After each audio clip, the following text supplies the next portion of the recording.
I was grieving our stillborn child, while my husband was celebrating his newborn son with another woman. What he didn't realize was that I had already taken steps to turn his world upside down. Jonathan believed money could fix everything, that no matter what he did, his wealth would protect him. He thought he could replace me, the same way he replaced our child, with something newer, something better. But money can disappear overnight, and so can the life he built on my suffering. I was going to make sure of that. I sat in the cold, sterile hospital room, staring at the blank wall in front of me. The rhythmic beeping of machines had long since faded into white noise. My fingers curled around the edges of the hospital blanket, numb and unmoving. Somewhere in the distance, I could hear a newborn crying. Someone else's child. Not mine had never even taken a breath. I had imagined this moment differently. I had pictured Jonathan at my side, his hand wrapped tightly around mine, whispering that everything would be okay, that even if life had been cruel, we would face it together, but he wasn't here. He had never been here, and I knew exactly where he was. I reached for my phone with stiff fingers, unlock. Knocking it with a slow, deliberate movement, the screen lit up instantly. The last message from Jonathan staring back at me like a slap across the face. He's here, our son is born, 7, healthy and strong. Sophia did amazing, I'll call you soon, a sharp. Twisted laugh crawled up my throat, but it never escaped. Instead, my chest ached with the weight of it, pressing down until I thought I would suffocate. My hands shook, but not from grief, not anymore. I had spent the last 9 months thinking I was sharing a life with him, when in reality, he had already started another. I had lost our child alone while he had been cradling a newborn in his arms, celebrating a future he had never planned to include me in. Jonathan hadn't just betrayed me, he had erased me. I turned the phone over in my hands, staring at the blank, soulless surface for the first time in days. My mind felt sharp. The pain was still there, a deep and ugly wound, but beneath it was something else, something steady, something cold. Grief had broken me, but betrayal had rebuilt me into something unrecognizable. I stood up from the hospital bed, my body still weak, still aching, but I wasn't going to cry. Not anymore. I walked to the small bag I had packed for what should have been the happiest moment of my life. The baby blanket I had so carefully chosen sat on top. Untouched, I ran my fingers over the soft fabric before slowly folding it, tucking it back into the bag. I had been preparing for motherhood. Now I was preparing for something else entirely. My mind replayed every moment, every lie, every carefully crafted deception Jonathan had fed me over the years. I had been a fool to believe him, a fool to think that love flows and shared memories meant anything to a man like him. But he was a fool too because he thought I would simply fade away. I grabbed my coat, ignoring the dull ache in my body, as I walked out of the hospital room one step after another. Each movement felt deliberate, a quiet promise to myself. I wasn't leaving this place empty-handed. I was taking something with me, vengeance. Jonathan had built his life on lies. Now I was going to tear it apart. The scene of his happiness, I found them without effort. Jonathan wasn't the kind of man to hide. He thrived in the spotlight and grand gestures and social validation. There was a moment worth celebrating. It would be public, extravagant, undeniable, and I was right. The restaurant was as pretentious as I expected. Floor-to-ceiling windows, expensive wines displayed like trophies, soft jazz floating through the air. It was the kind of place Jonathan used to take me to, back when I was the woman in his life. I stepped inside, my presence unnoticed at first. The hostess barely glanced at me, already scanning the room for more important guests. I followed her gaze and found them instantly. Jonathan sat at the head of a long table, surrounded by friends, business partners, and family. He was smiling, holding a glass of champagne in one hand, his other resting gently on her back. She was glowing, basking in the attention, her eyes flickering toward the bassinet beside her. Inside, a newborn slept peacefully, oblivious to the world he had been born into. Jonathan leaned down, pressing a soft kiss to her temple. He looked at her the way he used to look at me, as if she were his world. For a moment, something dark twisted inside me. Not jealousy, not pain, just cold, simmering rage. They were celebrating, raising their glasses, toasting to their future, my fingers curled into fists, my nails dug into my palms. But I didn't move, not yet. This wasn't the moment, not here. Not like this. If I confronted him now, it would be messy, emotional, weak. And I refused to be weak ever again, so instead, I turned away, walking out just as unnoticed as I had entered. There would be a time for confrontation, but it would be on my terms, the first step toward destruction by the time I got home. My mind was already working. Jonathan believed in power, in control, in the illusion of untouchability. I would take that away from him, piece by piece. I grabbed my laptop, opening folders I had ignored for months. Jonathan's financial records, business, investments, property deeds. He had never hidden anything from me because he never saw me as a threat. That was his first mistake. I sifted through the documents, my fingers moving with quiet precision. There were loopholes, gaps, vulnerabilities. Jonathan had spent years building an empire, securing every detail except for the one thing he had underestimated: me. His accounts were tied to mine. His signatures existed on shared documents, and most importantly, his trust had left doors wide open. I clicked on a blank document, my mind already forming the next steps. By the time I was done, he would have nothing left, not his money, not his security, not even his name. Because Jonathan thought betrayal had no price, but he was wrong, and I was going to make sure he paid in full. Jonathan thought he had He believed I would fade away, broken and forgotten, while he played the devoted partner to Sophia, parading his new life in front of anyone who would watch. He thought I would suffer. In silence, that was his second mistake. The first was assuming I had ever needed him in the first place. I sat at my desk, the glow of my laptop illuminating the cold, calculated work I was about to do. My hands moved steadily over the keyboard, clicking through documents Jonathan had never bothered to protect. He had always been careless with details, assuming his power, his influence, and most importantly, his money would keep him untouchable. I was about to prove him wrong. I had access to everything, every account, every investment, every business deal he had signed off on. Often too distracted by his ego to notice the fine print, and I knew exactly where to start. I opened a shared financial document, one that listed our joint assets, loans, and properties. My eyes scanned the screen, the weight of years of betrayal sitting heavy on my chest. He had spent years hiding money, securing it in places he thought were safe. Offshore accounts, shell corporations, blind trust. He had planned an escape long before ever realized I needed one. But Jonathan had made one fatal miscalculation. He had left the door open just enough for me to slip in unnoticed with a few keystrokes I made. Minor adjustments, a small untraceable transfer, then another and another, not large enough to alert him, not yet just enough to plant the first seed of doubt in his empire. Forging Jonathan's signature was too easy. Years of paperwork had given me an advantage. I knew the exact slant of his handwriting, the slight dip in his lowercase. Why the way he rushed through his last name, as if his own identity didn't require patience with a steady hand. I signed documents he would never remember signing. Loan approvals, real estate purchases, credit line extensions. He had spent years using money to control people. Now money was about to control him by the time I was done. Jonathan's name was attached to debts. He had never taken liabilities. He had never agreed to, and investments that would bleed him dry before he could even blink. The best part, everything looked perfectly legitimate. Every transfer, every account shift, every signature at all LED back to him. His empire was still standing for now, but I had just planted the first cracks in its foundation. It wasn't enough to watch him fall. I wanted him to feel it, to see the walls closing in before they finally collapsed. Jonathan's business thrived on trust. Investors believed in him because he projected confidence, stability, and power. All I had to do was introduce the smallest whisper of doubt. I sent an anonymous message to one of his largest investors, just a few lines.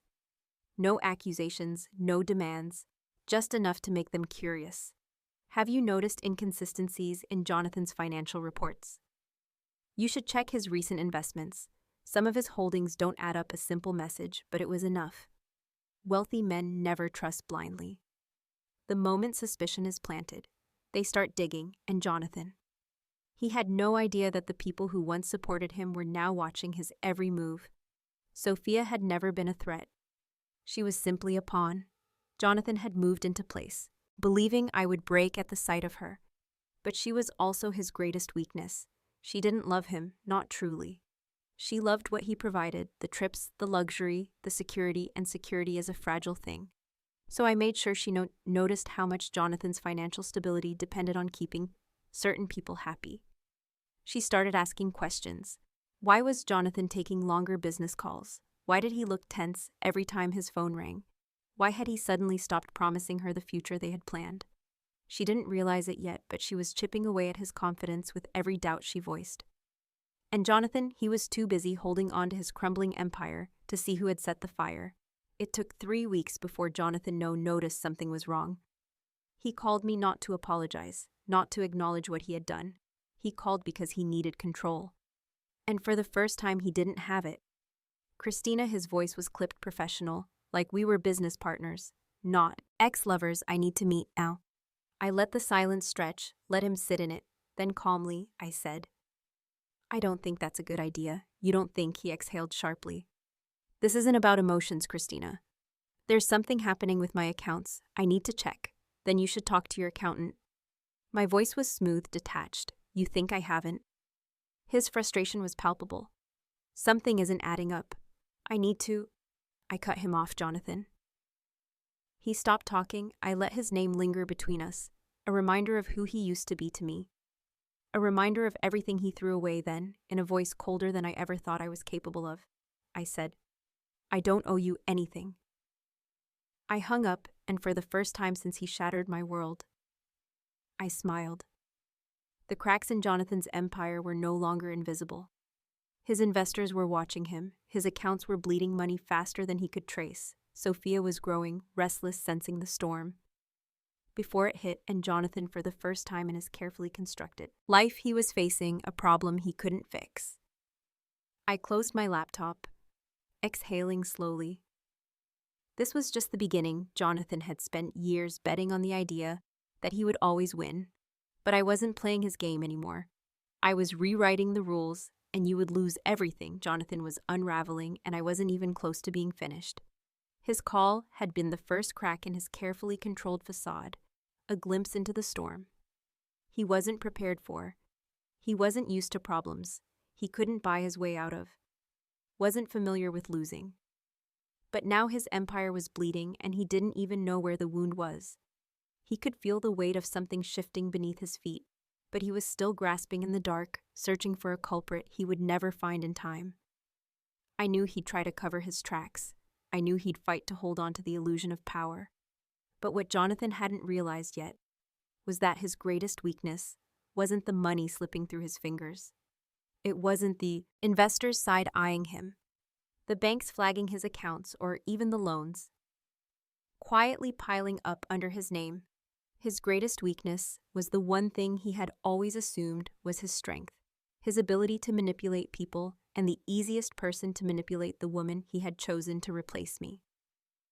Sophia had been nothing more than an afterthought in my mind, a name attached to betrayal, a woman who had stepped into my life without hesitation, wearing my husband's devotion like a prize she had earned. But I had never blamed her, not truly. She hadn't stolen Jonathan from me. He had walked away willingly, convinced he deserved something shinier, something new, and now I was going to show her exactly what that choice had cost her. Sophia wasn't built for struggle. She had fallen for Jonathan because he had promised her a life without limitations, a future paved with luxury and security. She didn't love him. She loved the idea of what he could give her the moment that security started to falter, so with her loyalty, I had to make sure she felt it. I had already sown the first seeds of doubt, made her question the stability of the life she had built with him. She had noticed the tension in his shoulders, the unanswered calls, the moments where he disappeared into himself, searching for answers he couldn't find. And now I just needed to guide her toward the inevitable conclusion. It started small. A message seemingly innocent, a whisper that wasn't loud enough to cause alarm, just enough to linger in the back of her mind. Has Jonathan told you about his recent financial troubles? You might want to check your shared accounts. I knew she would read it. I knew she wouldn't leave it. Not at first, she would dismiss it, laugh it off as nonsense, but the thought would linger, it would take root. And curiosity is a dangerous thing. When trust is already wavering, she wouldn't confront him immediately. That wasn't how women like Sophia operated. She would start with subtlety, testing the waters before making any accusations. She would glance over his phone when he wasn't looking, notice the emails that weren't there before the stress lines on his forehead. He couldn't smooth away, and then one night, when he left his laptop open a little too long, when he stepped away for a moment too many, she would look. I knew what she would find. The discrepancies, the flagged transactions, the inconsistencies that didn't align with the life he had promised her. Jonathan would lie. Of course, he would assure her it was nothing, a temporary setback, a misunderstanding that would be cleared up soon. He would flash that same confident smile, the one that had convinced me of so many things before. But there was one fundamental difference between me and Sophia. I had loved Jonathan enough to believe him. Sophia had only ever loved what he could give her, and once she started questioning him, once she realized the cracks were deeper than she had expected, that security was no longer guaranteed, her faith in him would shatter. I didn't need to force her hand. I just needed to let her paranoia grow. Another message this time. A little sharper. Did you know? Jonathan has a history of moving money without telling his partner, ERS. You should check the offshore accounts. The thing about people who build their relationships on deception is that they never fully trust the other person. There's always a part of them that wonders, will they do to me what they did to someone else? Sophia didn't love Jonathan, she loved stability. And the moment she realized that stability was slipping, she would start looking for an escape route. Jonathan had no idea that while he was drowning, the only person he had left was already searching for the lifeboat. It took a week before she made her first move. A quiet, calculated withdrawal from their shared account. Not enough to set off alarms, but enough to give her a cushion, an emergency exit, in case things spiraled faster than she expected. Jonathan didn't notice he was too busy chasing shadows, trying to patch holes in a sinking ship, convinced that if he just found the source of the problem, he could stop the bleeding. He didn't realize that Sophia had already smelled the smoke and was preparing to run before the fire consumed everything. Another week passed and I pushed a little further. You might want to check the property titles. They may not be as secure as you think. The moment Sophia saw what I had done, the forged documents, the names shifting on the deeds, the evidence that Jonathan's empire was no longer truly his. She didn't panic, she planned, she started moving. Assets in her name, securing what she could before it was too late. She withdrew more money, made subtle inquiries into properties under her own control. Started laying the foundation for a life without him. And Jonathan, he was still fighting an invisible war, too distracted by his collapsing financial world to realize the one person he had left was preparing to leave him in the wreckage the night it all came crashing down. I almost felt sorry for him, almost. Sophia confronted him in their penthouse, the one I had once called home. I wasn't there to witness it, but I didn't need to be. I could picture it clearly. Her voice sharp with accusation, Jonathan. Scrambling for explanations, realizing too late that he was grasping at air. She told him she was leaving, that she wasn't going to stay with a man who had nothing to offer her anymore, that he had promised her a future. And she wasn't about to let him drag her down with him, Jonathan. For the first time, truly understood what it meant to be abandoned. The irony wasn't lost on me. I watched from a distance as Sophia packed her things, slipping away in the night like a thief, taking whatever remnants of security she could carry. He didn't look back. Jonathan stood at the window of his now empty home, staring out at the city he had once ruled, and for the first time, he was alone, completely, utterly alone. I closed my laptop, exhaling slowly. The pieces were falling into place. Jonathan had spent years believing that money made him invincible, that wealth gave him power. Now he had neither. And I wasn't done yet. Jonathan stood at the window of his penthouse, the city stretching out beneath him, its lights flickering like distant stars. But they weren't his stars anymore. The empire he had built was crumbling, the foundation rotting beneath his feet, and for the first time there was no one left to prop him up. No Sophia, no business partners, no safety net. He ran a hand through his hair, exhaling sharply. His phone lay on the marble countertop, the screen lit with unanswered messages. Investors demanding explanations. Banks tightening their grip. Financial advisors scrambling to put out fires. He hadn't even known existed until it was too late. Nothing made sense. How had this happened? Jonathan had always been ahead of the game, always in control. He had money, power, influence.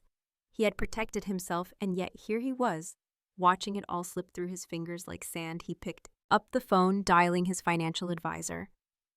The call rang once, twice, then straight to voicemail. Panic flickered beneath his skin. This wasn't a setback.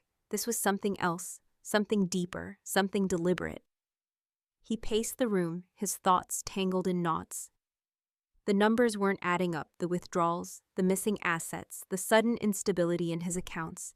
It wasn't natural, it wasn't coincidence someone had done this to him, and he needed to find out who. Christina sat in her apartment sipping tea. Her laptop opened before her. The numbers on the screen were shifting, accounts emptying, assets being flagged. Jonathan was watching his wealth dissolve, and the best part, he didn't even know where to start fixing it. She leaned back in her chair, satisfied. But this wasn't enough, not yet. Jonathan had spent years weaponizing money, using it as a leash to control everything and everyone in his life. Now she would use that very same leash to tighten around his throat until he had nothing left to bargain with. She reached for her phone, scrolling through her contacts until she found the name she was looking for. With a slow smile, she pressed call. A voice answered almost immediately. I was wondering when you'd call, Christina? Smirked. Did you get what? I sent a chuckle. I did. And I have to say, it's impressive. I knew he was careless, but I didn't think it was this bad. People like Jonathan never think they'll fall, she said, tracing the rim of her cup with her finger. They assume the rules don't apply to them. They do now, the voice replied. Once the banks flag him for fraud, there won't be anything left to save. He let that sink in. Fraud, the very word that sent shivers down the spine of men like Jonathan, because no matter how rich you were, no matter how powerful, once that word was attached to your name, you were finished. Christina had made sure Jonathan's financial history wasn't just messy. It was incriminating. Multiple loans, suspicious transfers, missing funds. It had taken time to plant the evidence to make sure it all led back to him, but now it was complete. The banks wouldn't ask questions they would react. Good, she said finally. Let it begin. Jonathan was woken up by the sound of his phone vibrating against the bedside table. He groggily reached for it, blinking against the harsh glow of the screen. His heart skipped when he saw the name flashing his bank. He sat up instantly, swiping to answer. Yeah, Mr. Carter, I'm calling regarding urgent discrepancies in your accounts. There have been multiple flagged transactions. What transactions? He snapped, already swinging his legs over the bed. His pulse thing. We need you to come into the branch immediately. There are concerns regarding unauthorized movement of funds, including potential fraud. Jonathan's blood ran cold. Fraud? He was out the door in minutes, barely taking the time to throw on a blazer. His driver was waiting outside. But for the first time, Jonathan didn't feel like the man in control. He felt like prey. The drive to the bank felt longer than usual. The city outside blurred past, but his mind was focused on only one thing: who was doing this. Inside, the atmosphere was tense. He was led to a private office where a stern-faced executive was waiting. Mr. Carter, I'll be direct, the man said, sliding a thick file across the desk. We found irregularities in your recent financial activity. Large sums of money being transferred to offshore accounts, loans taken under your name without proper documentation. That's impossible, Jonathan interrupted, but his voice lacked its usual authority. Is it? The banker arched a brow, flipping the file open. These are all processed under your authorization. Your signature is here. The accounts are linked to your businesses. It's all legally tied to you. Jonathan's pulse pounded. He leaned forward, staring at the documents, at the evidence stacking against him. The signatures. His, the accounts, his, but he hadn't done this. Had he ran a hand through his hair? The stress, the endless transactions, the constant movement of funds. Could he have signed something without realizing it? He swallowed hard. I need time to look into this. I'm afraid that's not possible, the banker said. We freezing all your accounts effective immediately until this is resolved. Jonathan barely heard the words. His vision blurred, frozen, his money was frozen. His lifeline cut off. He stood abruptly, his chair scraping against the floor. I have lawyers, I'll fix. This the banker didn't blink. I suggest you do so quickly. Jonathan stormed out of the office, his breath coming fast, his hands clenched into fists. Someone had set him up. Someone had planned this. He yanked his phone from his pocket, dialing the one person he had always relied on in times of crisis.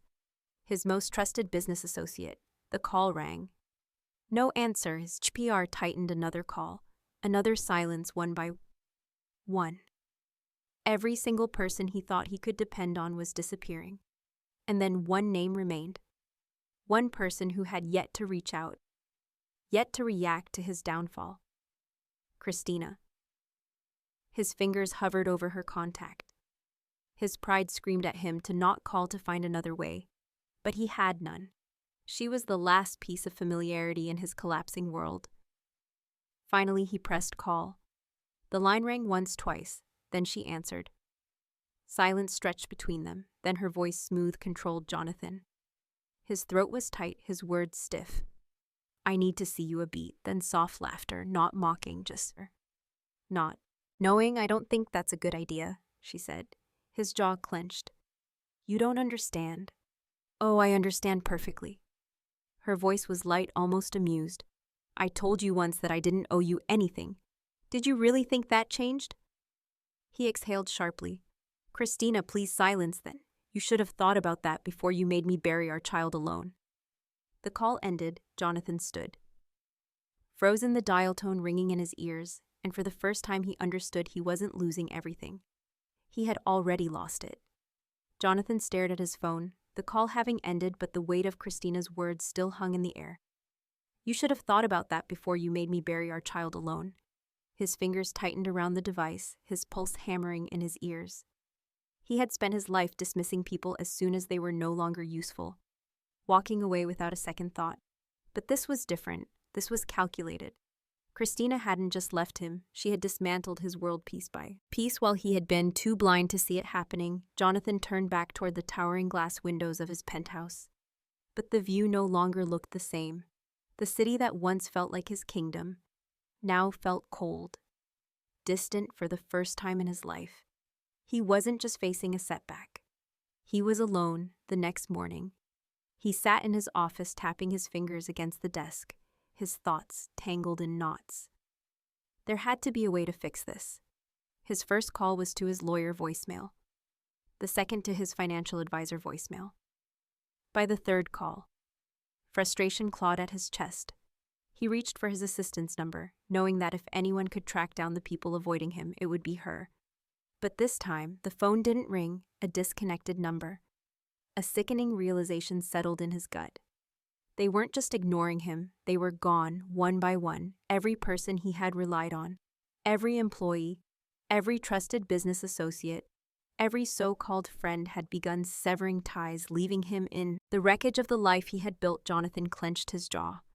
This wasn't coincidence. Christina had made sure he wasn't just losing money. He was losing everything. The headlines came first. At first they were whispers, rumors of financial instability, speculation about failed investments, but within days, they turned into something worse. Jonathan Carter under investigation for fraud, once a financial powerhouse. Carter Industries faces internal collapse. Investors pull out Carter's future in business. Uncertain, Jonathan slammed his fist onto the desk. Rage surging through him. He scrolled through news sites, each article slicing deeper, each accusation more damning than the last. Christina hadn't just destroyed his finances, she had destroyed his reputation, and no one wanted to be associated with a sinking ship. He reached for his phone again, dialing an old contact, someone who had stood by him through worse. The line connected for a second. Relief flickered through him, then a voice distant and hesitant. Jonathan B., and he already knew what was coming next. I can't be involved in this, Jonathan swallowed hard. You know I didn't. It doesn't matter. The damage is done. Jonathan gritted his teeth, his grip tightening. So that's it? You're just walking away. Another pause. You made too many enemies, Jonathan. I'm not going down with you. The line went dead. Jonathan exhaled sharply. Lowering the phone, his most trusted allies were cutting ties. His entire support system was vanishing before his eyes. That evening, he went to the one place he had always considered his safe zone, his private club, the exclusive retreat where billionaires, politicians, and power players gathered behind closed doors, the place where deals were made over whiskey and problems were solved before they could make it to the public eye. But as soon as he stepped inside, he felt the shift. The glances, the hushed conversations. The way people turned away when they saw him. He walked toward the bar, forcing himself to ignore the growing sense of unease. He ordered a drink. But when the bartender placed the glass in front of him, there was something different in the man's expression. Pity. Disgust. Jonathan's hands curled into fists. His name had always carried weight. It had opened doors, commanded respect. Now it was a liability. People were distancing themselves not because they feared him, but because they no longer saw him as one of them. Jonathan downed the drink in one go. Slamming the glass onto the counter, he turned, surveying the room, looking for someone. Anyone who would still stand by him. Then he saw Nathan Caldwell, an old associate, someone who had once spoken about loyalty as if it was a religion. Jonathan crossed the room in quick strides. Nathan, the man turned, his expression unreadable. Jonathan forced a smirk. Guess the media's having fun, huh? Nathan didn't smile. You shouldn't be here. Jonathan's smirk faltered. Since when do I need permission? Nathan exhaled. Setting his drink down, it's not about permission, it's about perception. He met Jonathan's gaze. No one here wants to be seen with you, not anymore. The words struck deeper than Jonathan expected. His voice was cold when he finally spoke. You're making a mistake. Nathan shook his head. No, you did. He turned and walked away. Jonathan stood there, surrounded by familiar faces that suddenly felt like strangers, and for the first time in his life, he knew what it felt like to be powerless.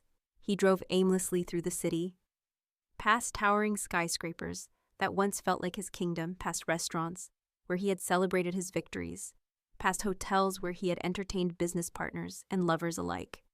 But tonight, none of it felt like his tonight. The city was just a maze of shadows, and he was nothing more than a man who had lost everything. He pulled over on a quiet street, his hands gripping the wheel, his chest rising and falling with uneven breaths. Jonathan Carter had been a man of status, power, and control. Now he was just another name on the verge of ruin. His empire gone, his money frozen, his allies abandoned him, and the one person he had never thought capable of standing against him was the one who had orchestrated his downfall. He reached for his phone, hesitating. There was only one name left. Christina. His thumb hovered over the screen. He could call her, demand an explanation, beg for help, try to undo whatever she had done. But as his finger trembled over her name, he already knew the truth. There was no going back. This was what betrayal felt like. This was what losing everything looked like, and Christina had made sure that he had no one left to blame but himself.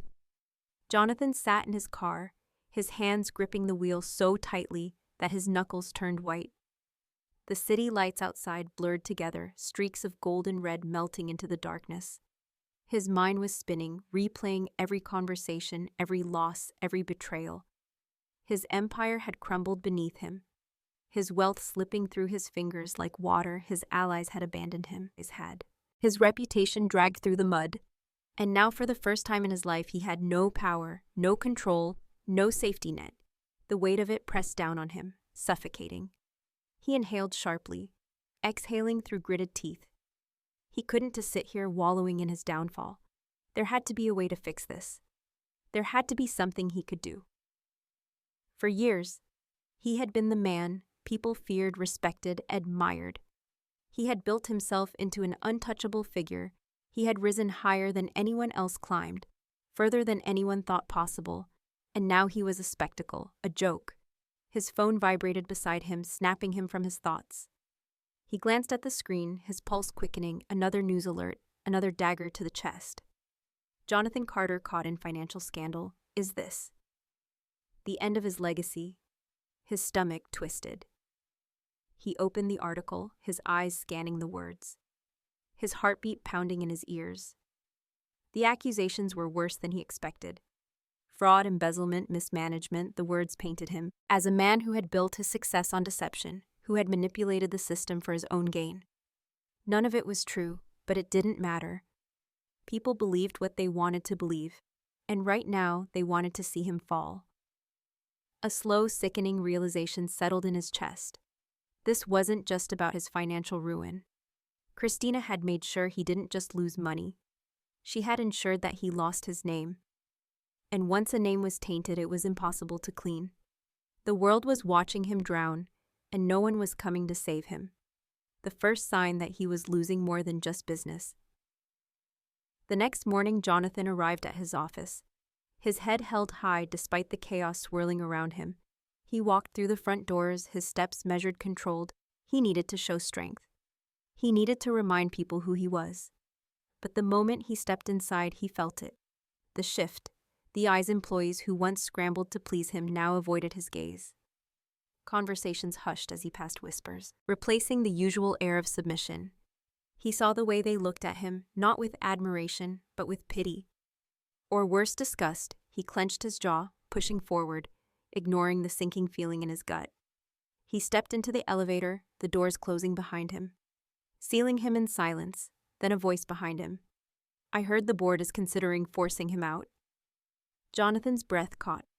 His fingers twitched at his sides. They'd be stupid not to hick a liability now. The words struck deeper than he expected. He turned slightly, catching the reflection of two employees standing in the corner, speaking in hushed voices. They didn't realize he was there, or worse, they didn't care. The door slid open and Jonathan walked out. His shoulders tense, his thoughts spiraling. He needed to get ahead of this. He needed to control the narrative that afternoon. He called for a press conference. It was a desperate move, but he had no choice. He needed to face the media head-on to reestablish his authority before the damage became irreversible. The room was packed, reporter, journalists, business analysts, all waiting hungry for the spectacle. Cameras flashed as he stepped onto the stage, his expression carefully composed. He adjusted the microphone, cleared his throat, and began. There have been recent allegations regarding my financial affairs. He started, his voice steady. I want to make one thing clear. I have done nothing illegal. These rumors, these accusations are an attempt to destroy my career, my reputation, and I will not stand for it. The murmurs began immediately. The camera zoomed in, capturing every flicker of emotion, every bead of sweat on his brow. He knew how to handle the press. He had done it 1,000 times before, but this time he wasn't the one in control.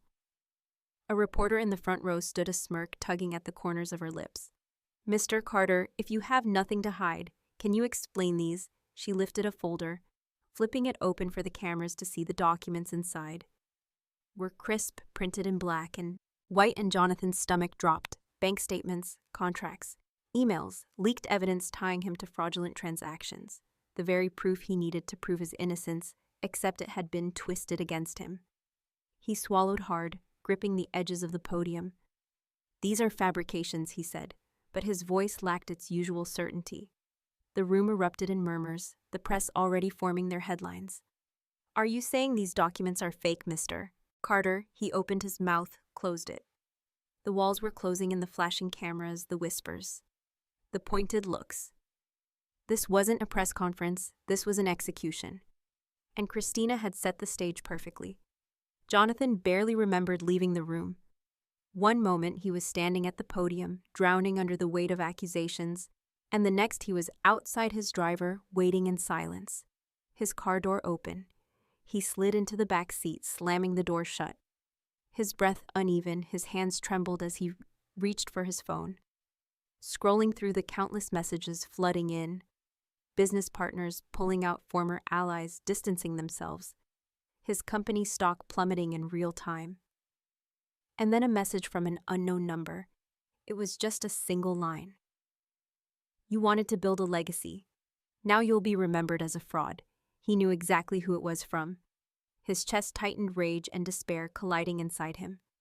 Christina hadn't just taken his money, his connections, his business. She had taken his identity. The world no longer saw him as a powerful businessman. They saw him as a scandal, a disgrace, a man who had it all and lost everything. And the worst part, they weren't wrong. He had spent his life believing he was untouchable, that no matter what he did, he would always land on his feet. But Christina had proved him wrong.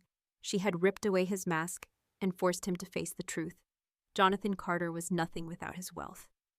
And now he had nothing left. Jonathan sat in the back seat of his car, the weight of his downfall pressing against his chest like an unbearable force. The city outside blurred past him, the same streets he once dominated, now feeling foreign, hostile. The headlines had sealed his fate, the scandal permanently etched into the public eye. Jonathan Carter, the fraudster who lost it all, his name once synonymous with power, now carried the stench of disgrace. The driver didn't speak as they pulled up to his penthouse. Jonathan stepped out, his movements stiff, his body running. On pure survival instinct, he needed a plan, a way to claw his way back there. Had to be something left. Something salvageable. But when he reached the entrance, he noticed something off. The doorman, a man who had once greeted him with nothing but respect, now hesitated. Mr. Carter, there was pity in his voice. Hesitation. Jonathan frowned. What? The man exhaled, shifting uncomfortably before gesturing toward the doors. I think you should go upstairs. Sorrow. Jonathan pushed past him, the tension in his chest tightening as he entered the lobby. People stared, their whispers slicing through the silence. Then he saw them. 2 men in black suits stood near the elevator, their presence unmistakable. Bank representatives. Jonathan's stomach chid, his hands balled into fists as he approached. What the hell is this? One of the men, older and expressionless, stepped forward. Carter, I'm afraid we have orders to seize your assets due to outstanding debts and legal actions. Your properties, including this residence, have been repossessed. The words hit like a punch to the gut. Jonathan's jaw clenched. That's not possible. The paperwork is in order, the man continued. Your accounts have been frozen. You have 12 hours to vacate the premises. A cold sweat formed on his skin. His mind raced, searching for a way out for leverage. But there was none. Everything was gone. His home, his assets, his wealth, and there was nothing he could do about it. An hour later, he stood in his penthouse, staring at the walls that had once symbolized his success. The grand windows overlooked the skyline, but it no longer felt like his city. His things were being packed by silent movers, stripping the space of its identity. His identity. The realize settled over him like a lead weight. He had nowhere to go. No house, no office, no safety net. His phone buzzed in his pocket. He pulled it out, hoping for a miracle. Instead, it was another message from an unknown number. Losing everything hurts. Doesn't it? Jonathan's fingers tightened around the device. He didn't need to guess who it was from. Christina. His breath was ragged as he stared at the words. She had orchestrated every part of this. She had built this trap, waited patiently, and now she was watching it all play out exactly as she had planned. He swallowed the lump in his throat. He wouldn't give her the satisfaction of a response. He tossed the phone onto the couch and turned toward his closet, grabbing a single suitcase. There was no point in packing much. Most of what he owned wasn't his anymore. With one last look around, he walked out, and for the first time in years, Jonathan Carter was homeless. 2 weeks later, he found himself in a cheap, one-bedroom apartment on the outskirts of the city. The space was suffocatingly small, the walls stained the air stale, the kind of place he would have sneered at in another lifetime, the kind of place he never thought he would end up. He sat on the worn-out couch staring at his laptop, scrolling through job listings. His name was Poison. No company would touch him. No investors would meet with him. His once expansive network had collapsed, leaving him with nothing but rejection, emails, and dead ends. A knock at the door made him flinch. He hesitated before getting up, every step feeling heavier than the last. When he opened it, a man stood on the other side, wearing a company uniform. Carter. Jonathan stiffened. Who's asking? The man. handed him an envelope. Final notice, your car's getting repossessed. It should have been done last week, but I guess they gave you some extra time. Jonathan stared at the papers in his hands. His last piece of luxury, his final tie to the world. He ruled gone, the man sighed. Tough break, man. I get your stuff out of the car now before they tow it. Jonathan didn't respond. He simply nodded and shut the door. He stood there for a long moment, the notice crumpled in his hand. This was his new reality, a reality where he wasn't a man of power, a reality where no one cared about Jonathan Carter anymore. Days passed, then weeks. His bank accounts remained frozen. His legal battles dragging on without end. He had no choice but to look for work. It was humiliating. Every rejection was another reminder of how far he had fallen. At last he found something, an assistant manager position at a local retail store. It wasn't glamorous, it wasn't prestigious, but it was all he had on his first day. He stood behind the counter, the cheap uniform, stiff and unfamiliar. The store was quiet. Customers shuffling in and out without paying him a second glance. Then, as if fate wanted to twist the knife deeper, he saw someone familiar. Nathan Caldwell, an old associate, a man who used to shake his hand at million-dollar deals. Nathan walked in, brows furrowed as he glanced at the shelves, clearly looking for something. Then he saw Jonathan. His expression shifted, recognition, surprise, then something worse, pity. Jonathan, Nathan said, his voice laced with disbelief. Jonathan forced himself to stand straighter. Nathan hesitated. He glanced around the store, then back at Jonathan. I heard things had gotten bad, but I didn't realize. Jonathan clenched his jaw. Need help finding something. Nathan's lips parted slightly as if searching for the right thing to say. But in the end, he simply nodded. Yeah. Just looking for a phone charger. Jonathan turned. Walking to the electronics section, his movements stiff, mechanical. He grabbed a charger from the shelf and handed it to Nathan. Hesitated before taking it. I hope you're doing okay, he said. Jonathan exhaled slowly. Yeah. I'm great, Nathan gave him. One last glance before heading to the register. Jonathan stood there for a long time, staring at the empty aisle he had spent his life believing that money was everything, that status defined a person. Now standing in a job he never thought he'd need, in a life he never imagined for himself. He finally understood what it meant to have nothing. Christina had taken it all, and for the first time he knew he deserved it. Jonathan stood in the dimly lit stockroom, staring at the cold metal shelves stacked with inventory. The scent of cardboard and stale air filled his lungs. A month ago he had been sitting in a glass office signing multi-million-dollar deals, commanding rooms filled with powerful men who hung onto his every word. Now he was scanning barcodes and stocking shelves in a store where no one even knew his name. The finality of his downfall had settled into his bones. There was no escaping it now, no fixing it, no climbing back to the top. He had lost everything, his fortune, his power, his allies. He had spent years believing he was untouchable, that no matter what mistakes he made, he would always land on his feet, but Christina had made sure he never would again. He exhaled sharply, rubbing his temples. His shift was almost over. Another night of returning to a dingy apartment, eating cheap takeout, and scrolling through job listings that would never lead anywhere. His phone buzzed in his pocket. He pulled it out, already expecting another. We're sorry, but we have chosen another candidate. Email. Instead, it was a message from an unknown number. Are you ready to face me now? His breath caught, his fingers tightened around the phone. He didn't need to guess who it was for weeks. Christina had been silent. She had watched from the shadows, letting his world burn without interference. But now she was making herself known. He swallowed hard, his thumb hovering over the screen. Every instinct told him to ignore it, to walk away. But deep down he knew he couldn't. This wasn't over, and it never would be. Until he saw her one last time. The coffee shop was quiet, nearly empty. Jonathan walked in. His steps, hesitant, his clothes nowhere near the tailored suits he used to wear. His reflection in the window was unrecognizable. His once groomed appearance now replaced with exhaustion. His face sharper, the weight of his downfall etched into every feature. Then he saw her. Christina sat near the back, her posture relaxed, her fingers wrapped around a steaming cup. She looked different, not colder, not cooler. Just free, she met his gaze without hesitation. No anger, no triumph, just calm. Jonathan approached slowly. Every step heavier than the last, he slid into the seat across from her. The silence stretching between them for a long moment, neither spoke. Then finally he exhaled.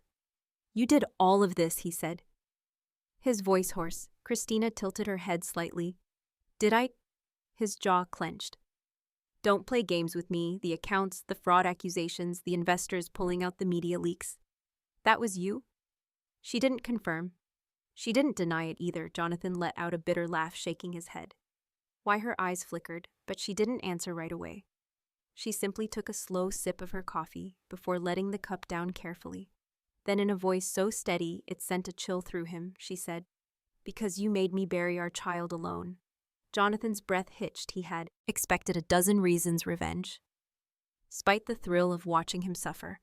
But this hit deeper than anything he had prepared, for the memory of that night came flooding back her tear-strewn face. In that hospital room, the stillborn child she had held in her arms, Mag. The calls he had ignored, the excuses he had made, the celebration he had been at with Sophia while she had grieved alone, his fingers curled into fists. "Christina, I don't need your apology." She cut in, her voice unreadable. "I don't need your guilt either. What's done is done." He looked away, shame twisting in his gut.